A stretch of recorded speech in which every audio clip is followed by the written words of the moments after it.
जय माता दी दोस्तों, तपोभूमि क्लासेस में मैं अवधेश भदौरिया आप सभी का स्वागत करता हूं। दोस्तों आज हम पढ़ने वाले हैं पत्र लेखन।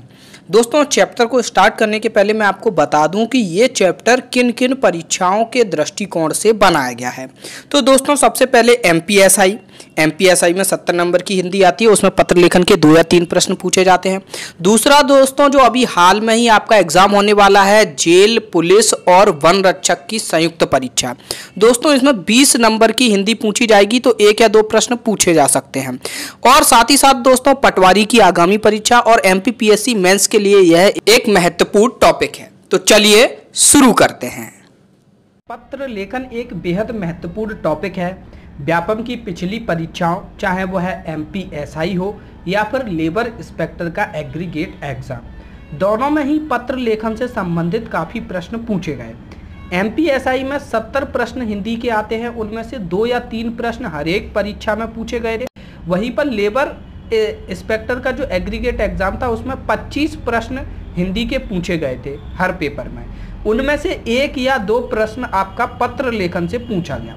तो दोस्तों आज के लेक्चर में हम देखेंगे कि पत्र लेखन के किस प्रकार के प्रश्न परीक्षा में पूछे जा रहे हैं और किस तरीके से हमको पत्र लेखन पढ़ना चाहिए।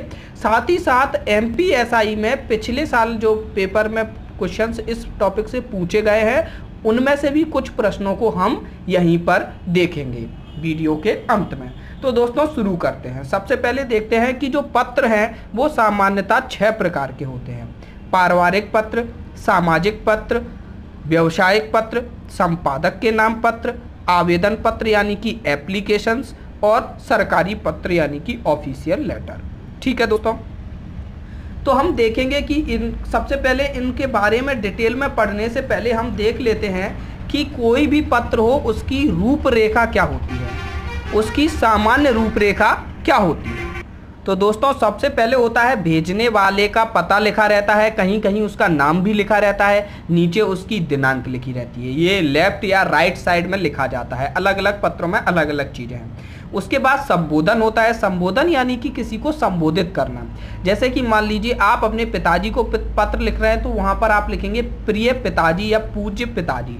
ठीक है। उसके बाद अभिवादन किया जाता है। अभिवादन में हम कुछ भी लिखते हैं, जैसे कि अगर पिताजी को पत्र लिख रहे हैं तो वहाँ पर लिखते हैं सादर नमस्कार या सादर चरण स्पर्श, इस तरीके से लिखा जाता है, उसको कहते हैं अभिवादन। उसके बाद कलेवर यानी कि जो अन्य सामग्री है, जो भी लिखते हैं जिस संबंध में पत्र लिखा जा रहा है, वो सारा मैटर कलेवर कहलाता है हिंदी में। उसके बाद स्वनिर्देश का मतलब होता है खुद को परिभाषित करना कि आप क्या हैं। ठीक है। जो पत्र के आखिर में लेफ्ट या राइट साइड अलग अलग पत्रों के हिसाब से अलग अलग जगह पे लिखा जाता है, उसमें लिखते हैं भवदीय, आपका शुभेच्छु, अलग अलग चीज़ें लिखते हैं। अलग अलग प्रकार के पत्रों में अलग अलग लिखा जाता है। हस्ताक्षर में आपका नाम लिखा रहता है, ऊपर आपके हस्ताक्षर यानी कि आपके साइन होते हैं। तो दोस्तों इन्हीं के बेस पर क्वेश्चन बनते हैं। क्या क्वेश्चन बनते हैं कि अलग अलग तरीके के पत्रों में संबोधन अलग अलग रहते हैं, अभिवादन अलग अलग रहते हैं, स्वनिर्देश अलग अलग रहते हैं, तो उन्हीं को लेकर परीक्षा में प्रश्न बनते हैं। तो दोस्तों वही हम आज पढ़ेंगे। दोस्तों सबसे पहले शुरुआत करते हैं आवेदन पत्र यानी कि एप्लीकेशन से। दोस्तों ये अधिकारियों को दिया जाता है, तो इसको आधिकारिक पत्र भी कहते हैं। जैसे कि हम अपने स्कूल के प्रिंसिपल को देते थे या फिर अलग अलग विभागों में अलग अलग अधिकारी इसको देते हैं। तो दोस्तों इसका क्या है पैटर्न, सबसे पहले यहाँ पर सेवा में लिखा जाता है। उसके बाद जिस अधिकारी को दिया जा रहा है उसका पद लिखा जाता है। जैसे कि कलेक्टर को दिया जा रहा है तो यहाँ पर माननीय जिलाधीश, यहाँ पर जिलाधीश लिखा जाएगा या फिर कलेक्टर लिखा जाएगा। फिर उनके विभाग का नाम लिखा जाएगा। कलेक्टर है तो किस जिले का है उसका नाम भी लिखा जाएगा। विभाग का पता भी नीचे हम लिख सकते हैं। उसके बाद जो महोदय है ये आपका संबोधन हो गया। संबोधन यहाँ पर क्या होता है दोस्तों, महोदय। उसके बाद यहाँ पर अभिवादन कुछ भी नहीं लिखते कि सादर नमस्कार चरण स्पर्श, ऐसा कुछ भी अभिवादन नहीं लिखते। तो दोस्तों जो आवेदन पत्र होता है एप्लीकेशन, इसमें जो अभिवादन है वह मिसिंग होता है। उसके बाद डायरेक्ट हम निवेदन है या सबनेम निवेदन से अपनी पूरी बात कह देते हैं। ये पूरा कलेवर यहाँ पर लिख देंगे। उसके बाद यहाँ पर लेफ्ट साइड में हम दिनांक लिखते हैं, जिस दिनांक को आपने ये एप्लीकेशन लिखा है, और यहाँ पर आप प्रार्थी लिख दीजिए, भवदीय लिख दीजिए, आपका विश्वास पत्र लिख दीजिए। वैसे ही प्रार्थी और भवदीय ज़्यादा चलता है, ये कम ही जगह लिखा जाता है। और नीचे अपना नाम लिखकर उसके नाम के ऊपर हस्ताक्षर कर दीजिए। ठीक है दोस्तों।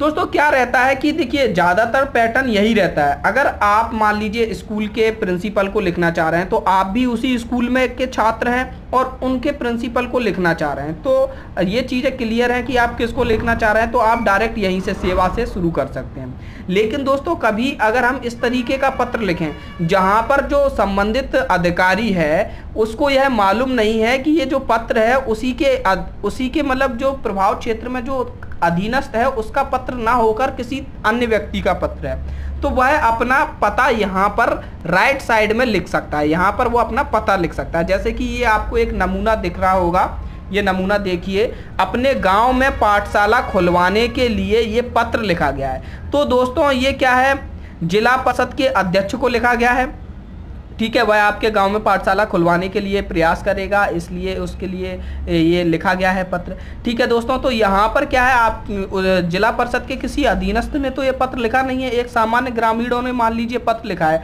क्योंकि यहाँ पर देखिए नीचे प्रार्थीगण काफ़ी सारे हैं, 1 2 3 इस तरीके से। तो यहाँ पर ये गाँव का नाम और पता यहाँ पर राइट साइड में लिख दिया गया है। लेकिन दोस्तों अगर आप उसी विभाग के अधीनस्थ हैं उस अधिकारी के, तो आपको यहाँ नाम पता लिखने की जरूरत नहीं है। ठीक है दोस्तों, अब देखते हैं व्यवसायिक पत्र। दोस्तों व्यवसायिक पत्र क्या होता है, जब दो फर्म्स या फिर दो कोई भी व्यवसायी हैं वो आपस में चर्चा करने के लिए जो पत्र लिखते हैं उनको व्यवसायिक पत्र कहते हैं। तो इसको लिखने के लिए सबसे पहले राइट साइड में भेजने वाले का नाम, या फिर भेजने वाला कोई कंपनी है तो उस संस्था का नाम, कंपनी का नाम, पता और दिनांक लिखते हैं। ठीक है, ये 3 चीज लिखने के बाद दोस्तों यहाँ पर जिसको भेज रहे हैं यानी जिसको मिलेगा वो लेटर, उसका नाम लिखा जाता है और उसका पता लिखा जाता है। यहाँ पर दोस्तों दिनांक लिखने की जरूरत नहीं है, दिनांक अपन ने यहीं पे लिख दी। ठीक है, उसके बाद जो अभिवादन है, वो जो संबोधन है वह या तो महोदय लिख दीजिए या फिर प्रिय महोदय लिख दीजिए, दोनों ही चलते हैं यहाँ पर। उसके बाद कोई भी अभिवादन नहीं करेंगे हम, अभिवादन यहाँ पर भी मिसिंग रहता है। ठीक है, डायरेक्ट अपना मैटर लिखेंगे और नीचे भवदीय आपका सद्भावी इस तरीके के लिखकर नाम और हस्ताक्षर कर दिया जाएगा। ठीक है दोस्तों, अब देखते हैं दोस्तों संपादक के नाम पत्र। संपादक के नाम पत्र क्या होता है, जब कोई दैनिक अखबार है जिसमें आपको कोई खबर निकलवानी है तो उसके लिए हम प्रेस विज्ञप्ति भेजते हैं। तो विज्ञप्ति हम अगले वीडियो लेक्चर में देखते हैं कि उसको किस तरीके से भेजा जाता है। लेकिन अगर आपको कोई लेख प्रकाशित कराना है या फिर संपादक का ध्यान किसी विशेष मुद्दे की ओर आकर्षित करना है तो उसके लिए आप संपादक के नाम पे पत्र लिख सकते हो। ठीक है, उसके लिए यहाँ पर प्रेषक का नाम, पता, दिनांक राइट साइड में लिखना होता है। फिर यहाँ पर सेवा में करके अपन को संबोधित करना होता है, संबोधन करने में हम सेवा में लिखते हैं। फिर यहाँ पर संपादक, समाचार पत्र का नाम, कौन से समाचार पत्र के ये संपादक हैं, फिर उनका पता लिखते हैं, समाचार पत्र का पता लिखते हैं उनके ऑफिस का। फिर यहाँ पर महोदय लिख के संबोधित करेंगे और यहाँ पर भी कोई भी अभिवादन नहीं करेंगे। ठीक है दोस्तों, और डायरेक्टली अपन लिख सकते हैं। आपको क्या लिखना होगा कि मैं आपके दैनिक मान लीजिए आप कोई लेख प्रकाशित करवाना चाहते हैं तो आप लिखेंगे, जैसे कि मान लीजिए अभी व्यापम की खुली भर्ती के विरोध हम लोग कर रहे हैं। व्यापम की खुली भर्ती की वजह से मध्य प्रदेश के परीक्षार्थियों को बहुत नुकसान उठाना पड़ रहा है दोस्तों, आप लोगों को मालूम ही है। तो मान लीजिए मैं उसी के लिए एक लेख किसी समाचार पत्र में प्रकाशित कराना चाहता हूँ, तो आप इस तरीके से लिखेंगे कि आपके दैनिक समाचार पत्र में व्यापम की खुली भर्ती के विरोध पर अपने विचार प्रकाशनार्थ भेज रहा हूँ, प्रकाशन के लिए अपने विचार में भेज रहा हूँ। आशा है आप इसे प्रकाशित कर हमें अनुग्रहित करेंगे। उसके बाद भवदीय और अपना नाम लिख देंगे, हस्ताक्षर कर देंगे। और साथ में जो हमने प्रकाशन के लिए जो लिखा है, टॉपिक लिखा है, उसको अलग लेटर में लिखकर हम इसी में संलग्न कर देंगे। साथ ही साथ दोस्तों यहाँ पर हम संलग्न भी लिख सकते हैं, जो चीज़ हम संलग्न कर रहे हैं ना उसको यहाँ संलग्न में लिख सकते हैं, संलग्न ऐसे करके एक प्रति इसकी। ठीक है, इस तरीके से लिख सकते हैं। ठीक है दोस्तों, साथ ही साथ अगर कोई भी पत्र है जिसकी हम प्रतिलिपि किसी और को भी भेज रहे हैं तो नीचे यहाँ संलग्न की जगह प्रतिलिपि और उन लोगों के नाम भी हम लिख सकते हैं। ठीक है दोस्तों, तो इस तरीके से संपादक के नाम हम इस तरीके से पत्र लिख सकते हैं। इसमें दोस्तों आपको याद केवल यह रखना है कि एक तो ये संबोधन क्या होता है और नीचे जो हम खुद को परिभाषित करते हैं वो किस तरीके से करना है, और ये राइट साइड में आपको प्रेषक का पता लिखना है। ये चीज़ें हमको ध्यान रखनी है। ठीक है दोस्तों, अब हम देखते हैं पारिवारिक पत्र के बारे में। ठीक है दोस्तों, पारिवारिक पत्र तो ये भी बिल्कुल जैसा कि बाकी पत्र होते हैं उन्हीं की तरह इसका भी पूरा मैटर है। पहले हम प्रेषक का पता लिखेंगे, यहाँ पर प्रेषक का नाम नहीं लिखेंगे दोस्तों, यहाँ पर प्रेषक का पता डायरेक्ट लिखेंगे और दिनांक लिखेंगे। फिर यहाँ पर संबोधन लिखेंगे, उसके बाद अभिवादन करेंगे और फिर यहाँ पर मैटर लिख देंगे, पूरा स्वनिर्देश लिखकर हस्ताक्षर करेंगे। ठीक है, नाम लिख देंगे केवल, यहाँ पर हस्ताक्षर करने की जरूरत नहीं है, यहाँ पर साइन नहीं करेंगे क्योंकि ये पारिवारिक पत्र है दोस्तों, पारिवारिक पत्र में साइन करने की जरूरत नहीं होती। ठीक है, तो दोस्तों यहाँ पर जो पारिवारिक पत्र में जो महत्वपूर्ण बातें हैं कि संबोधन क्या करना है और अभिवादन क्या करना है, उसके बाद आपका स्वनिर्देश क्या होना चाहिए, क्योंकि पारिवारिक पत्र अलग अलग तरीके से दिए जाते हैं। मान लीजिए एक बड़ा भाई छोटे भाई को पत्र लिखना चाहता है, तो वो क्या करेगा दोस्तों, सबसे पहले छोटे भाई को लिखना चाहता है तो यहाँ पर लिखेगा प्रिय और छोटे भाई का नाम लिखना चाहेगा। जैसे मान लीजिए मेरा बड़ा भाई मुझको पत्र लिखना चाहता है तो वो यहाँ पे लिखेगा प्रिय अवधेश। फिर यहाँ पर अभिवादन में क्या कहेगा, अभिवादन वो मेरे को प्रणाम तो करेगा नहीं क्योंकि बड़ा भाई है, तो वो क्या लिखेगा, शुभ आशीष, यानी कि आशीर्वाद देगा, आशीष देगा।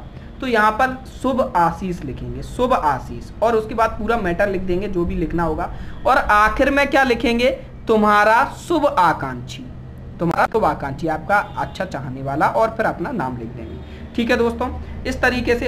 अब अगर मान लीजिए मुझे अपने बड़े भाई को पत्र लिखना है तो मैं किस तरीके से लिखूंगा, मैं यहाँ पर लिखूंगा संबोधन में पूज्य भाई साहब, पूज्य भाई साहब लिखूंगा। फिर यहाँ पर अभिवादन में उनको शुभ आशीष तो दे नहीं सकता, मैं आशीर्वाद तो नहीं दे सकता, मैं उनको प्रणाम करूंगा, सादर प्रणाम। और आखिर में मैं लिखूंगा आपका स्नेह आकांक्षी, मैं आपके स्नेह का आकांक्षी हूँ, ये लिखना पड़ेगा। उसके बाद नाम लिखना पड़ेगा, हस्ताक्षर नहीं करने होते, केवल नाम लिखना होता है, नाम का ही मतलब यहाँ पर हस्ताक्षर है। ठीक है दोस्तों, तो यहाँ पर ये पूरी लिस्ट मैं आपको दिखा देता हूँ, ये लिस्ट आप देख सकते हैं और स्क्रीनशॉट इसका ले सकते हैं। यहाँ पर पिता पुत्र, पुत्र पिता, माता पुत्र, पुत्र माता, सब गुरु सभी के बारे में दिया है। अग्रज अनुज का मतलब होता है बड़ा भाई छोटा भाई, अनुज अग्रज, छोटा भाई बड़ा भाई, दो अपरिचित मित्र, सभी के बारे में दिखाया गया है कि संबोधन क्या होना चाहिए, अभिवादन क्या होना चाहिए, स्वनिर्देश क्या होना चाहिए। इनको दोस्तों आप अच्छे से समझ लीजिए। अगर इनमें से किसी वर्ड का मीनिंग आपको नहीं मालूम है तो आप कमेंट में कमेंट कर सकते हैं, मैं वहां पर आपको मीनिंग बता दूंगा। ठीक है दोस्तों, अब आते हैं हम सामाजिक पत्र पर। ये तो हो गए थे पारिवारिक पत्र, अब आते हैं सामाजिक पत्र पर। तो दोस्तों सामाजिक पत्र कई प्रकार के होते हैं, जैसे कि निमंत्रण पत्र। निमंत्रण पत्र किसी की शादी का निमंत्रण हो सकता है, किसी के बर्थडे पार्टी का निमंत्रण हो सकता है। बधाई पत्र, कोई किसी के प्रमोशन पर आप बधाई दे सकते हो, या किसी की शादी आप उसको बधाई दे सकते हो। शोक पत्र, किसी के घर में कोई शोक हो गया है तो उसके लिए आप पत्र लिखकर उसको सांत्वना दे सकते हो। संस्तुति पत्र या परिचय पत्र, इसमें क्या होता है दोस्तों, पुराने जमाने में क्या होता था, फोन तो चलते नहीं थे, तब पत्र ही चला करते थे। जैसे कि मान लीजिए मैंने अपने एक मित्र को अपने दूसरे किसी मित्र के पास पहुंचाया। मान लीजिए मेरा एक मित्र भोपाल में रहता है और मैंने यहाँ भिंड से अपने एक दूसरे मित्र को उस भोपाल वाले मित्र के पास पहुंचाया, और भोपाल वाला मित्र मेरे इस मित्र को जानता नहीं है, तो मैं उसके साथ एक लेटर लिख के भेजूंगा। उसमें मैं उस बंदे का परिचय कराऊंगा कि ये आप मेरे मित्र हैं और ऐसी ऐसी बात है, आप इनको अपने यहाँ पर रखिए, और ये सारी चीज़ें मैं संस्तुति कर दूंगा या फिर परिचय दे दूंगा। एक ही चीज़ होती है संस्तुति या पर संस्तुति, यानी कि संस्तुति कर रहे हैं सामने वाले की या फिर परिचय दे रहे हैं, है कि नहीं। एक तरीके से सिफारिश पत्र भी इसको बोल सकते हैं। ठीक है दोस्तों, तो उस जमाने में इस तरीके के पत्र चला करते थे, तो वहाँ पे वो देख लेंगे कि अच्छा ये फलाने सिंह आए हैं, ये उनके परिचित हैं। ठीक है, इसी तरीके से दोस्तों परिवाद पत्र होता है। परिवाद पत्र क्या होता है, जब कहीं पे कोई शिकायत करनी होती है, अनऑफिशियल शिकायत, या फिर कहीं कोई विवाद हो गया है, उसके निपटारे के लिए अपन किसी से मदद मांगते हैं या फिर किसी से कहते हैं, तो उसके लिए परिवाद पत्र होते हैं। तो दोस्तों यहाँ पर आप देख सकते हैं, ये देखिए निमंत्रण पत्र का नमूना मैं आपको दिखाता हूँ। ये विवाह के उपलक्ष्य में है, तो सबसे पहले अनफॉर्मल है, ये बिल्कुल इनफॉर्मल है। श्री गणेशाय नमः से शुरू हुआ है, भेज रहा हूँ स्नेह निमंत्रण प्रियवर तुम्हें बुलाने को, वगैरह वगैरह लिख के, और यहाँ पर लिखा है। यहाँ पर आखिरी का ये देखना जरूरी है दोस्तों, एक है होता है दर्शन अभिलाषी और दूसरा होता है विनीत। दोस्तों दर्शन अभिलाषी घर के छोटे सदस्य होते हैं, छोटे मतलब कि जो विनीत होता है, जो घर का प्रमुख सदस्य होता है, उसका नाम विनीत में लिखा जाता है, सबसे वरिष्ठ और सबसे प्रमुख सदस्य। ठीक है। और दर्शन अभिलाषी में उनसे छोटे लोगों के नाम लिखे जाते हैं, तो वो सभी आपके दर्शन अभिलाषी हैं। और विनीत है, ये आपका विनय कर रहे हैं, आप आइए, ठीक है। इसी तरीके से आप दूसरा नमूना देखिए परिचय पत्र या संस्तुति पत्र का। इसमें क्या है कि किसी ने अपने शिष्य को भेजा है अपने मित्र के पास और उसका परिचय बता दिया है और ऐसे ऐसे करके उसको सिफारिश पत्र दिया है। तीसरा देखिए बधाई या शुभकामना पत्र। ये आपके किसी को मान लीजिए दीक्षित साहब को लिखा है, यहाँ पर धर्मेंद्र जी ने, उनके मित्र हैं और उनकी नई नियुक्ति पर उनको बधाई दे रहे हैं, ठीक है। तो यहाँ पर इस साइड पे उनका क्या कहते हैं पता लिखा है, फिर ये संबोधन है प्रिय दीक्षित जी और ऐसे बहुत। शोक पत्र है, यहाँ पर किसी असामयिक पुत्र वधू की मृत्यु हो गई है यहाँ पर विष्ट जी की, और उसी के लिए उमेश जी ने शोक पत्र लिखकर उनको सांत्वना दी है, ठीक है।